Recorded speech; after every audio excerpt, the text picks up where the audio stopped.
to share with you. Now, one of you is Rose. I don't know. I'm Ann. Okay. And I'm Rose. Nice to meet you. They're going to share with you a program that St. Katharine Drexel Shelter has called Getting Ahead. The program is to help those step through things, financial, as well as just life skills. So they have a sign-up sheet I see here, probably just for contact. They are looking for facilitators for this program. So that's the purpose of this, give you information. If you are interested in pursuing anything further, I'm sure these ladies would be more than happy to go into more depth. We are recording it. We are recording it so that we can put it on our YouTube channel. So anyone that wasn't here but would like some information, or you know someone else who might be interested, it should be up there within the next couple of days. So you'll excuse me if I'm kind of between here and the office, just because of the way we set up. I want to make sure we're hearing everything and we've got you center frame. So How do I look? further ado. So thank you for being here and for sharing the information. And I'll hand it over to the two of you. Okay. So, Good morning. I'm Ann Herbst, And I'm Rose Smith. and we're the program managers of the Getting Ahead program. We'd like to thank Lori Christie for inviting us to talk to you and your interest in learning about the Getting Ahead program. We're here to talk to you about the program, its purpose, and its needs. The Getting Ahead program here in Fond du Lac is sponsored by the St. Vincent de Paul Society and has been around for about 10 years. The Fond du Lac program began as a community program, serving people who are struggling financially, needing help to find ways to get ahead. We are very excited to take this program to the St. Katharine Drexel Homeless Shelter residents. The Getting Ahead program empowers people to make changes about their situation. We help them recognize how to help themselves and provide encouragement and support to do that. The program works best when we work face to face with people. And there are many reasons behind why people are living in poverty, and COVID has not helped. They may have lost their job, and then they couldn't pay their rent, therefore they were evicted. If they can't pay their rent, if they don't have a place to live, then it's hard for them to find a job. If they don't have a job, it's hard for them to find a place to live. Because they may have huge financial concerns caused by an accident or an illness. And if that happens to be a breadwinner, those that are affected have a very large cross to bear. We do not know and we don't judge. We need help, or they need help, and we are there to help them. There's a huge population of homeless in Fond du Lac. Many of them have children. Fond du Lac County statistics from 2020 indicate that on any given day, 150 people experience homelessness. Picture that. 150 people in this room. Even more sobering is that 172 students are recognized as homeless, and those statistics aren't improving. The St. Katharine Drexel Homeless Shelter opened on June 1st, and right now there are about 25 children living there, and it's almost full to capacity at 96 people. And there is a waiting list. Homelessness isn't somebody else's issue, it's a community issue. We will be starting a Getting Ahead program there this month. And just like it takes a village to raise a child, it takes a village to help those who are in need. And we need to have people who are willing to help us with that. There are a few Spanish people who are living in the shelter right now. We have Spanish workbooks, and we're looking for people to help them. We need people who have compassion, have a desire to help, and want to make a difference in the lives of others. Our greatest need is for facilitators, facilitator assistants, mentors, and support people. A facilitator leads a kitchen table style of discussion with up to 6 participants. They guide a learning process, establish a climate where it's safe to share and is conducive to learning, and they encourage participation, give praise, and offer support. These are the books that we use, and we also have an outline, and you do receive training as a facilitator, and there are all the materials that are needed we provide. Facilitators start out assisting other facilitators so that they can become familiar with the material. The facilitator assistant is a support person to the facilitator. They help with clerical tasks during the session, gathering supplies, and also encouraging participation. Mentors use their expertise and personal experiences and give one-on-one support and encouragement to individuals as they're needed beyond the meetings. Because if you don't have somebody in your life that you can go to for emotional support and to be your cheerleader, the chances of successfully becoming self-sufficient are very low. We have two types of programs. The community program, which is held 3 times a year and meets once a week for 3 hours, is 16 weeks long. And the shelter program is held in the lower level of the St. Katharine Drexel Homeless Shelter. There we meet twice a week for 2 hours, and that program is 6 weeks. It runs continuously, session after session. One of the things that the participants learn about is the hidden rules of society. There are hidden rules for the wealthy, the middle class, and those in poverty. For instance, from our book here, regarding food, the wealthy are concerned about the presentation. Was it presented well? In the middle class, they are concerned about if you liked it. Quality. Quality is very important. And in poverty, they are concerned that you had enough to eat. Quantity is important. Regarding time, the wealthy are more interested in history and tradition. It's very important to them. In the middle class, the future is most important. We save and we plan for our children's college and retirement. In poverty, the present is the most important. What's happening right now? They are so busy juggling all the issues that are coming at them day after day. They don't have time to think about what's happening next week or beyond that. So the facilitators help them take a step back and look at their situation from a different perspective. Some of the issues that they have to deal with include the transportation that I use isn't reliable. When an adult in my household works, the job usually pays less than $10 an hour. Members of our household have been homeless or doubled up with others who are not related to us. My neighborhood is not safe. I have no influence or voice on important community issues. I'm not really sure if I'm going to have enough to eat. I spend a great deal of time dealing with health issues and getting health care that often affects my ability to work or go to school. I go to church for other religious institutes for help with emergency needs during hard times.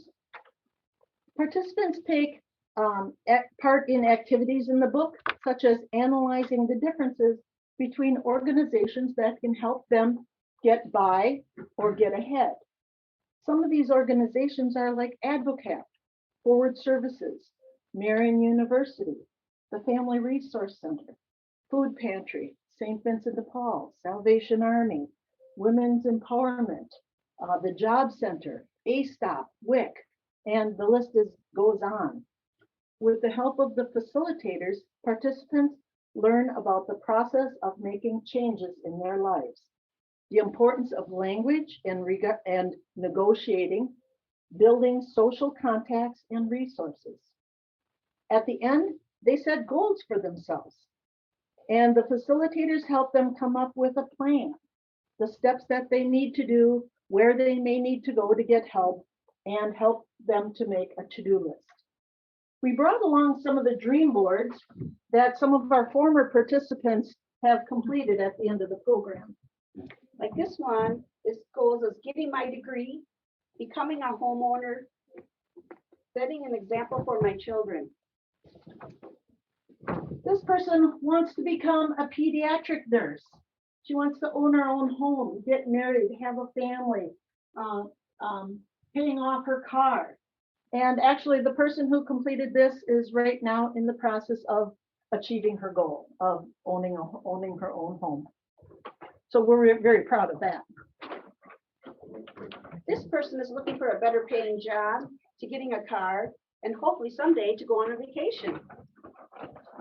And this person, her dream is to someday go to college, go on vacation, have a car, have money to pay gas, or for a full tank, actually, it says right there, a full tank of gas, taking trips and being successful.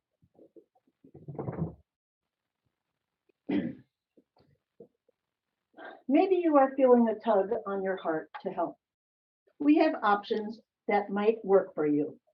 Our plan is to offer a community program in the fall for people who are struggling, but yet they're not homeless. They're just struggling to make ends meet.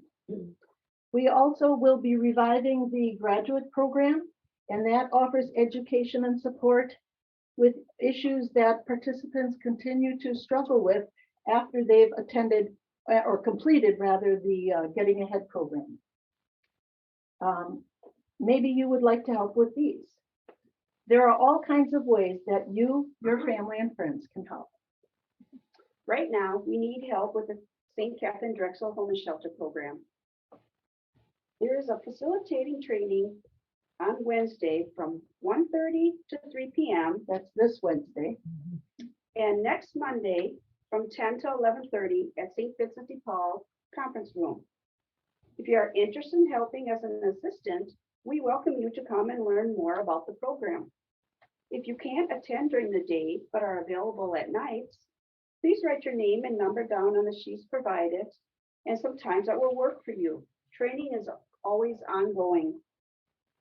There are some brochures and sheets on the tables. You can sign up for training, or if you want to help in some other ways. Or maybe you know of somebody that would benefit from our community program. Please help us spread the word. That too is very helpful. And of course, we could always use donations. Checks can be made out to St. Vincent de Paul and marked in the memo line, Getting Ahead program. So we are here to spread the word about the Getting Ahead program, our needs, and the purpose of the Getting Ahead program. And now we need to trust that God will take care of the rest. Do you hear him calling to you to help his people, those less fortunate? Will you help? Thank you.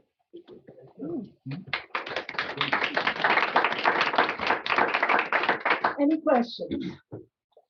Yes. How many people have gone through the program thus far? We're not sure about that. We just started as managers the end of spring. So I don't have those statistics available. How many went through the program? Gosh, it's a lot because the community program, sometimes we'll get 7 or 8 people in a program, but with the homeless people, because they're coming into the shelter, and as soon as they find a home and they have a job, they only have so much time and they have to leave the shelter. So some of them start the program and aren't able to finish. Although we do offer the program to them to come back in the community program. We can't mix the two because of HIPAA and stuff like that. So we invite them to come back to finish because we just believe so much in this program. Question. Yes. So I go through your training and I'm a facilitator and there's half a dozen people sitting around, and how many hours does that meet for? 4 hours a week. We do 2 hours Okay. at one time. It's like a Monday, Wednesday, and a Tuesday, Thursday. Okay, for 2 so hours. what would be for the typical conversations, what would be the typical topics if I am facilitating this sort of group learning? What would be some of the typical things that would come up? Okay, the things that, these are the, let me just find it. You follow along in the book, and let me just get the right page Okay, here. so it's structured conversation then. It's Yes, not, yeah, you follow along in the book, All and right. when it says there's a discussion, it gives you things to discuss. But some of the content is, they start out with looking at their life right now. What's going on in your life right now? Then they discuss the theory of change, because they need to change a few things in their life. Then they go on and discuss things, the rich and poor gap. Trying to think, what are some of the things they do? Oh, trying to establish, has their family always been in poverty? Well, then that helps them understand some of the challenges that they deal with and have to overcome, because people who are in generational poverty, they don't know anything other than what they've learned. So they don't know how to think differently. And that's part of what this program is to help them think of other ways of dealing with stuff. So they're not always just dealing with things right in the moment. They talk about the hidden rules, the importance of language, and how that affects their children. This is a real important one for those with families. It talks about how children, and you probably know this already, when they're between, what is it, up to the age of 3, how their development of their language skills increases. And if you don't use a number of words in your daily conversations, you use the same words over and over, that's what they're going to learn. But if you use the same word for a couch, a davenport, a lounge, you know, their language, their vocabulary is going to increase and expand. And as a result, they will do better in school. So those are things that some of them, when I've gone through this, they're like, oh my gosh, they just were never aware of that. So, and we talk about like why children need to have stories read to them over and over and over the same way, because that is what helps them to learn. They do a self-assessment. After every section, they evaluate where they are at. And then we do some planning. We talk about setting goals, and we actually help them pick a goal. And okay, in order to do that, what do you need? We don't tell them what they need to do. We say, what do you need to do? And have them come up with the answers. One of the things that, as we sit in a group, most of the learning takes place, I shouldn't say most, half of the learning takes place reading information in the book. The other half happens in a discussion amongst the whole group, because people have experiences that they can learn from each other. Yes. So what if you could say, commit to that? Well, I can do something like this, say Monday, but I'm not available on Wednesday. So Okay. how does that work if you can't? We would look for somebody who can do Thursdays. Oh, or Wednesday. I mean, it's, So or you can Wednesday, split- yeah. you can It's split- best if you can commit to both, because when you're sitting in a group, you form a connection. Mhm. And yes, it's only for 6 weeks, but you start to know each other a little bit, and they trust you. See, we're all strangers. Even the people sitting around the table are strangers. So trust is a big deal for them. So having the one person consistently there starts to help them to build some trust. I mean, we can make it work either way, but that's the best situation. And we're looking for a lot of facilitators, so that because we can have, let's see, what is there? 2, 4, 6. We can have 6 classes a day, up to 6, possibly even more if we juggle the times a little bit. So that is 24 people every day going through this. 6 times 6, no, 36. 36 people? Yes. Where was I going with this? Oh, so the facilitators, we don't want people to burn out. So we're looking for facilitators that if you need to take vacation or if you have vacation planned, we've got somebody else in the wings that will come in and take your class. If an appointment comes up, doctor appointment, whatever, you have to go take care of your grandkids, we've got somebody else in the wings that can come in and take that class. Also, maybe after the first 6 weeks, you just want to take a break. We'll have somebody else in the wings to come in and take those 6 classes. Or maybe the second time through, you just want to be an assistant because the assistant doesn't lead the discussions. They're just there to support you and help people like just say, well, so-and-so, what do you think? Or, you have a good idea. I think this is important. Let's listen to that person. Yes. I'm a little confused about the two. There's the in-house program, and that's 16 weeks. The community program is offered for people out in the community. Okay. Okay. The homeless shelter, we can only do people in the shelter because of HIPAA. We can't have people from the outside going in. We can't have people from the shelter coming to the community. But you're talking about 16 weeks and 6 weeks. Yes. Yes. So which one is which? Okay. The community program is 16 weeks long. Okay. That Twice a week. once a week. The community program is once a week for 3 hours, and they go for 16 weeks. So in those, you might be wondering, well, how does that work? All right, so in the community program, we meet for 3 hours, and what we do is offer a meal. If it's held like we have been doing it from like 5 to 8. So we offer a meal because people who are struggling financially sometimes can't. It's like, well, we have to eat supper. All right, well, we're going to provide a meal. So come on in. Well, I don't have transportation or I don't have money for gas. Well, here's a gas voucher for some gas. Come on in. We're trying to remove all the barriers that will prevent them from coming. So we start out the first hour, we go through the book and we're doing our program. Then we break for an hour. We have volunteers who provide a meal. They come in, they make the meal. They set up in a different room. So then we go and eat. And then we go back into our room, continue on. And the volunteers with the food program, they clean up and they leave the leftovers, and we hand the leftovers out to whoever wants them. So it takes a little bit longer. Plus, we've allowed for things like snowstorms, tornadoes, COVID, things like that.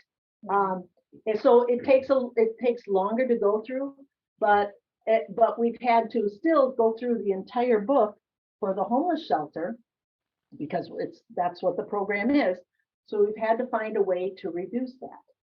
So in the homeless shelter, they don't need transportation, they don't need meals because meals are all provided. So that's why we've been able to reduce that to 2 hours.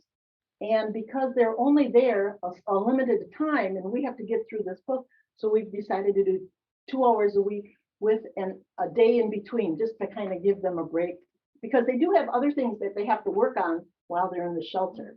They have other requirements. If you're going to live here, you need to do this, you need to do this, and one of those things is our program.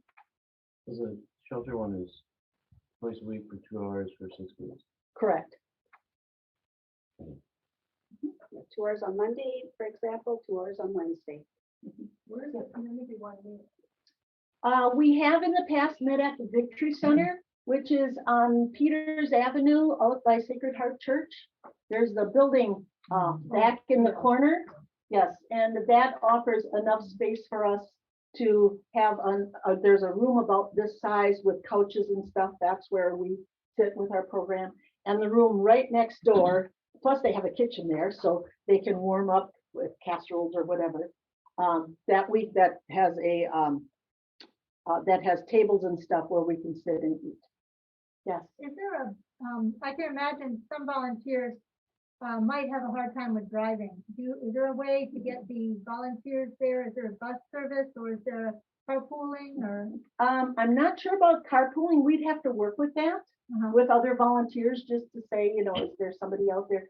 If you were to volunteer and say, we've got somebody that needs a ride from this location, is anybody out there that would be willing to stop and pick you up? The bus does go out, I believe, to the Sacred Heart location, but I'm not exactly sure on that. Where's Right. where's the Drexel Center at? The Drexel Center is right next door to the St. Vincent de Paul store on Peters Avenue. Yes. And we would be meeting in the lower level. So you would not be able to get into, we cannot get into any of the living sections. So when you come in, you sign in and you go right downstairs and there, the rooms are right there. We do have technology like this set up in the rooms. I don't think it's quite working yet. But we're working on it, and they know that we need this to be up and running because we do have some YouTube videos that we showed during some of the projects. As I was talking to somebody over in the other room there, is that the facilitators and the assistants, we need people that are going to be a little bit flexible. This is the first time that we've been doing this in the home. Well, we've done it at Solution Center, but it was a whole different structure and stuff. But in the homeless shelter, there isn't a program if we're getting ahead in a using or for homeless people. So we've had to redo the book and where was I going with it? Condenser? Pardon? It's still down, condenser. Yes. So we have interjected some YouTube videos that they can watch to actually see and hear things in a different way, because if we just stand there and we're always just discussing, it gets a little boring. But if we can have, we've got handouts that they can do as you're discussing things that they can fill out and problems that they can work. We've got some of the YouTube videos that you can interject in certain things, and we're working on, when we do get it up and running, we will have directions. We'll be showing you how to use it, very explicit directions. I'm the type of person that if I come in, I want to know exactly, okay, put this here, press this button, go turn on the button on this machine is on the right lower corner. I want to be specific to make it as easy as possible, because I don't know what your level of expertise is in technology. So I make it as simple as possible. And where do the mentors fit in to this? You had mentioned mentors. Yes, the mentors are going to be, we don't have that program up and running yet, but if somebody is interested, you would be working with someone in the shelter, and pretty much you're their support person. So you'd start out, of course, first meeting them so you could get to talk to them and stuff, but you just call them. And I don't know what you know about homeless people, and they don't always know you, so they may not return your phone calls. Right. But if any of you are parents, you know how when teenagers, they don't like to talk to you either, and yet you keep calling them, you keep telling them, you keep informing them. You, as a parent, you do have to do the work. So as mentors, you have to do the work, because they're not always going to return your phone calls. They're not always going to tell you everything. So you have to build this relationship, with them. And if you continually tell them, hey, I'm here for you, I'm interested. We would like the mentors to know a little bit about our program. So if they want to come in and sit down with their mentee, and then you could have things to talk about. Oh, you learned about language today. Let's talk about that. Tell me what are some things that you do, or what would you like to change? Okay, now let's take that, what you've learned, and use it in a employment setting, because language isn't just about teaching kids. You have to use language when you're working and solving problems, and when you've got conflicts, resolving them. If you want to get a raise, or if you have to approach the boss about an issue, you have to have, use good language skills to do that. So the mentor then can help with that. You can help with role playing. You can help them think about even what was it? there was somebody who they were, okay, job situation where they were going to be have to miss work. Or no, it wasn't job, it was rent. They were going to be late in paying their rent. And they're like, all right, I'm going to be late, you know. And somebody had said to them, well, have you talked to the landlord about that? And they're like, well, no. Well, you might want to tell them ahead of time that you're going to be a little bit late and tell them the reason behind that and what you're going to do to make that payment. And so they did, and it worked. And I'm like, wow, they just had no idea. So this is part of, you know, their thinking. You start thinking the same way, and you can't think of different ways of dealing with things. And this is where the mentor can be really helpful and supportive.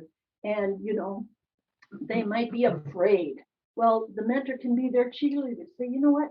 Let's role play. You be this and I'll do this, and, you know, talk it through and be that. You can do this. I know you can.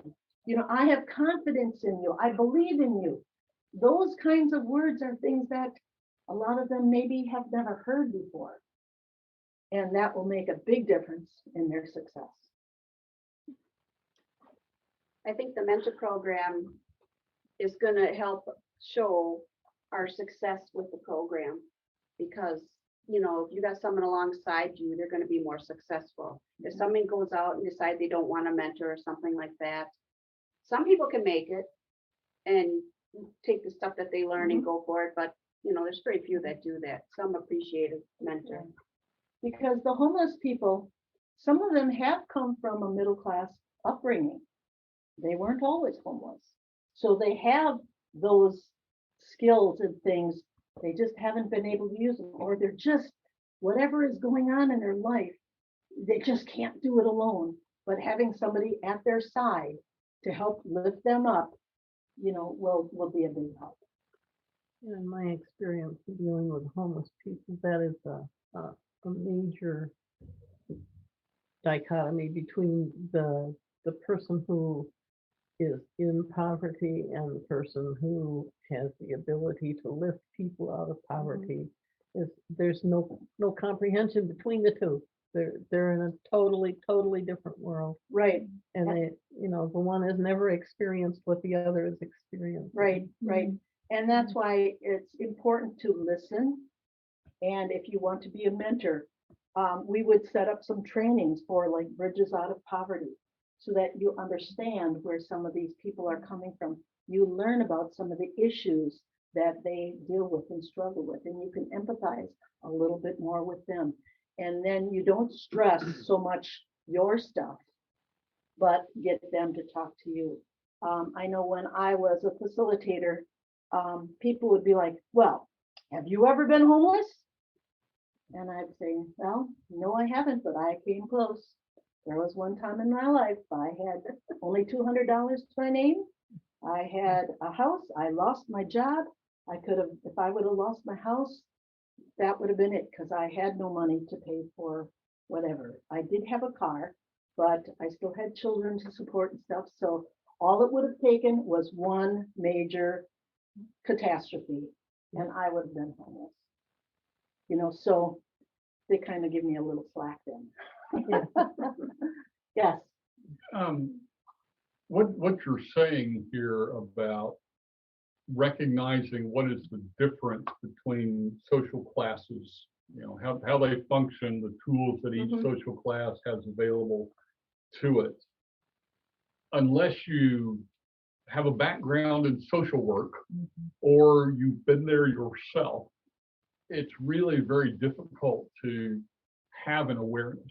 Yes. And I am wondering if, you know, not all of us are cut out to be facilitators or mentors or something like that, but this sort of basic awareness of the difference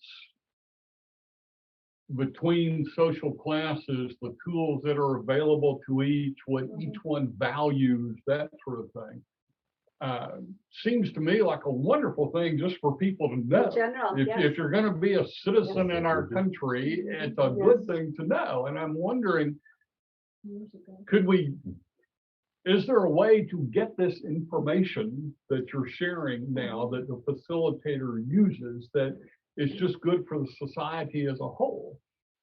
We try. Um, And it's like, we have to bring this to the awareness of businesses and people that are like on the city council, things like this. They are not always aware of. But it's hard because the wealthy people are the ones who set the rules for the programs. All right. The middle class, we're the ones that work the program. And the lower class are the ones that receive the help. So we're trying, and part of this program is educating with facilitators, and hopefully you can help them spread the word, and that's how things go. But you will be learning about some of the differences. So just you be learning about issues that the people in poverty have to deal with helps you become aware of, oh my gosh, I never really thought that people would think that way. You become educated. The people in poverty going through this program, they become aware of, oh, these agencies that I'm going to for help, they are thinking this way. So I need to come in with a better attitude as far as coming in and asking for help instead of, well, you help my neighbor, why can't you help me? That kind of attitude, or I can't help it. Like, slow down, come on. They don't know where you're coming from. So if you say, I'm here because I need some help.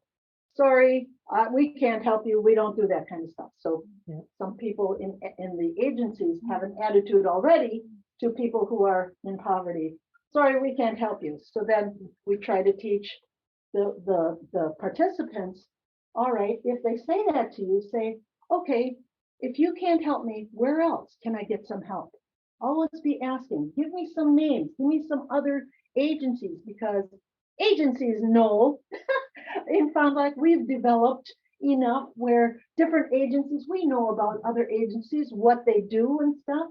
So they can give out more names and phone numbers. So you have to still do the work, but in your approach to them will make all the difference, and how you dress and how, your whole, so we're trying to teach that to those who are going in to get help and to not blow up right away, to keep searching.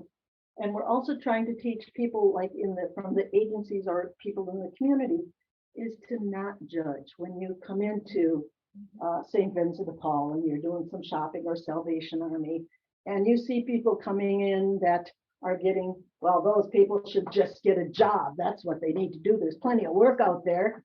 Or get a real Have you heard job. that? Get a real job. Yes, yes, yes. McDonald's isn't a real job. Get a real job. Yeah, yep. But as I was sharing in the other room, that some of these people, yes, there's jobs out there that pay $20, $25 an hour. You have to start third shift. All right, if you have children, where do you get daycare at 10 o'clock at night? What about transportation? Are buses running? Are taxis running? And 20-year-old car or 25-year-old car. yes, yes. Proper transmission, Right. now you gotta $20. Yep. And if there's second shift, okay, well, I have to be home at 5 o'clock or 4 o'clock, whatever, because my kids get off the bus from school. I don't have anybody there to take care of them. How am I going to do that? So a lot of times there's barriers to them with these jobs. We'd like to do that, or maybe the job is structured. All right, you have to be here at 7 o'clock in the morning and you leave at 4. Well, my kids don't get on the bus till 7:30. I'm going to be a little late. Well, if you're late 3 times, you're out. It's very, so that's why I said, or we said rather, it's a community issue. If we can, and that's why a lot of times they have to take part-time jobs because they're working all kinds of other stuff. And if all of a sudden something happens to their kids, they got to leave to go get their kids. They don't have somebody else. Or if their vehicle breaks down, people in poverty rely on other people to get them. So people are very important in poverty. But if somebody can't, then, oh, time to go. All right. It's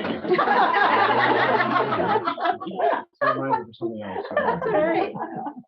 Yeah, we're starting to go a little I long. have two questions. First of all, how long do people stay at Drexel? And the other thing is, I know that after they leave, they haven't learned everything, that's for sure. Is there a Right. follow-up with these people? Does the mentor stay with them for a time or? The mentors could stay with them for as long as they need.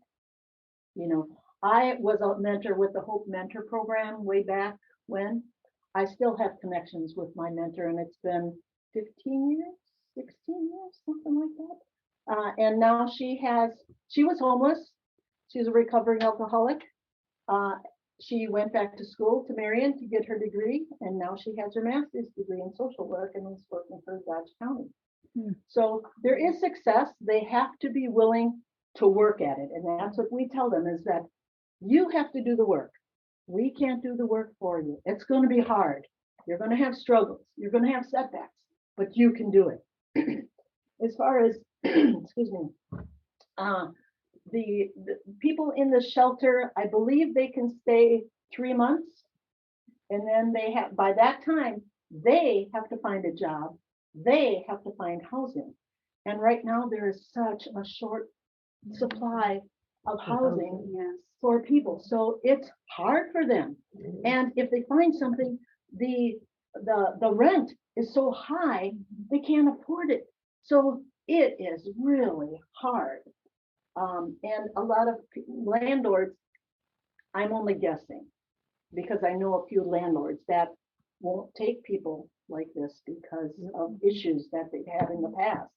Or they raise the rent so high to prevent those people from coming in. Yeah, So, double security. Yeah, my heart just goes out to them, and it's like, I wish I could open up my house. But then again, there would be issues, legal issues, I'm sure, with that.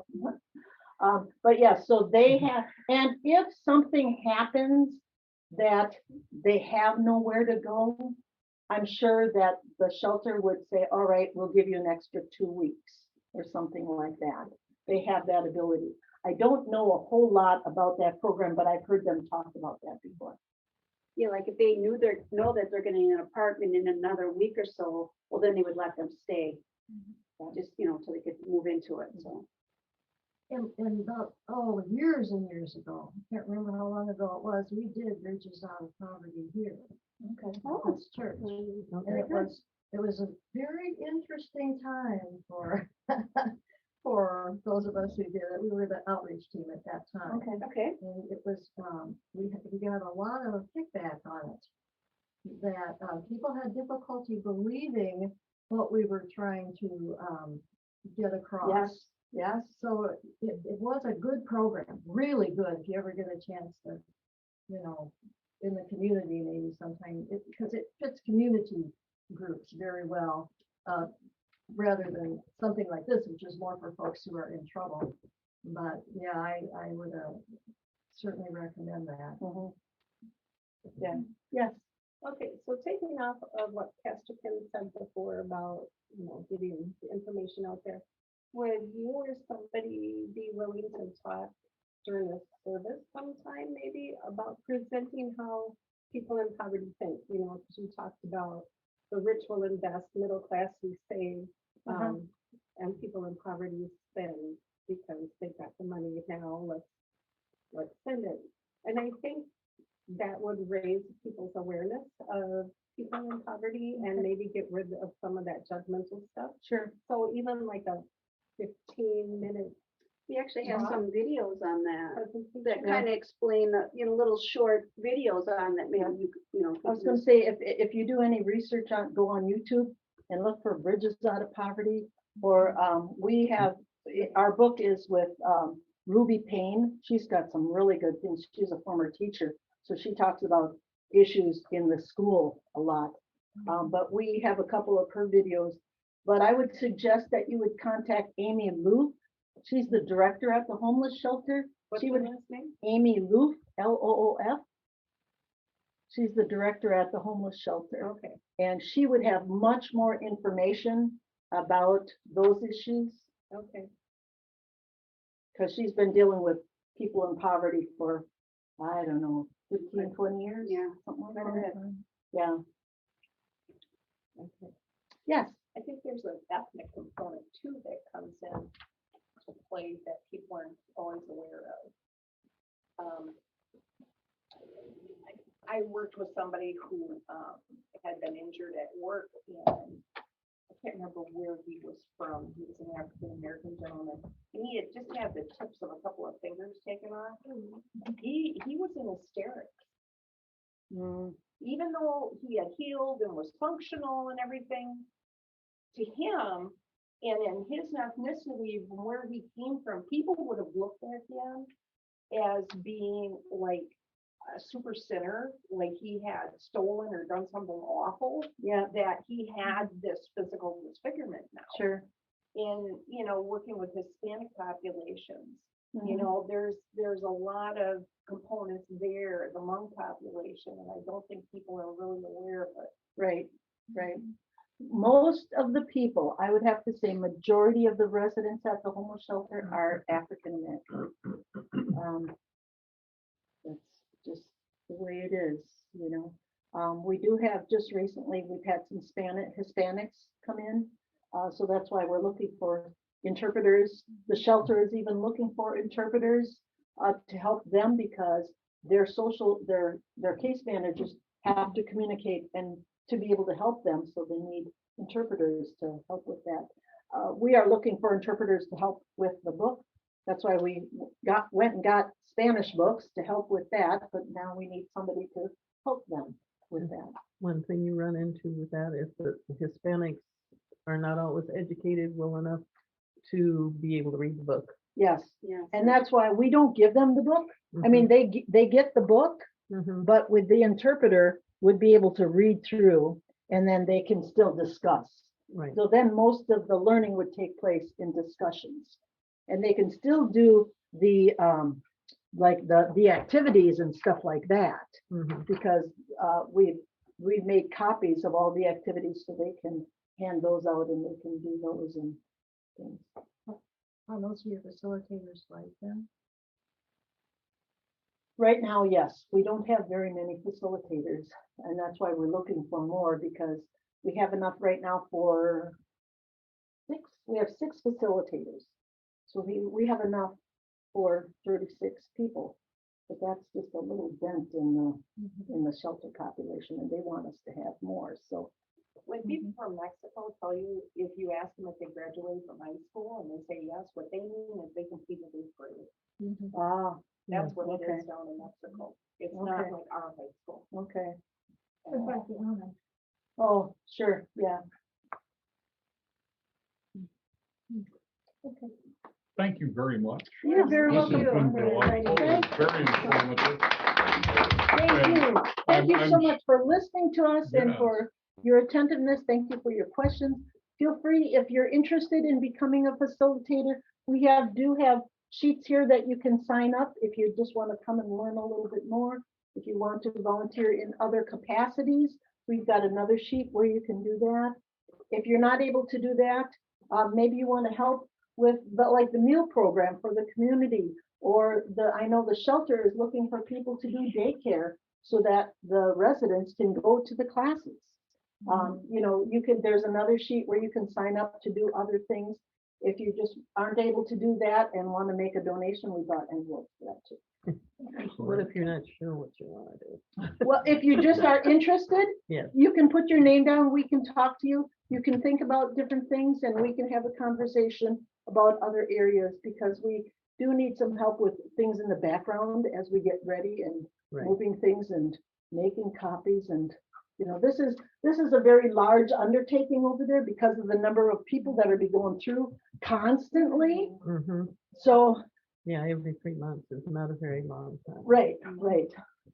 We look forward to you getting back to us and letting us know how it goes. Okay. So again, Awesome. thank you very much You're very for welcome. your time and your passion for what you're doing. I Thank just you. want to mention real quick, everybody in the room, July 24th,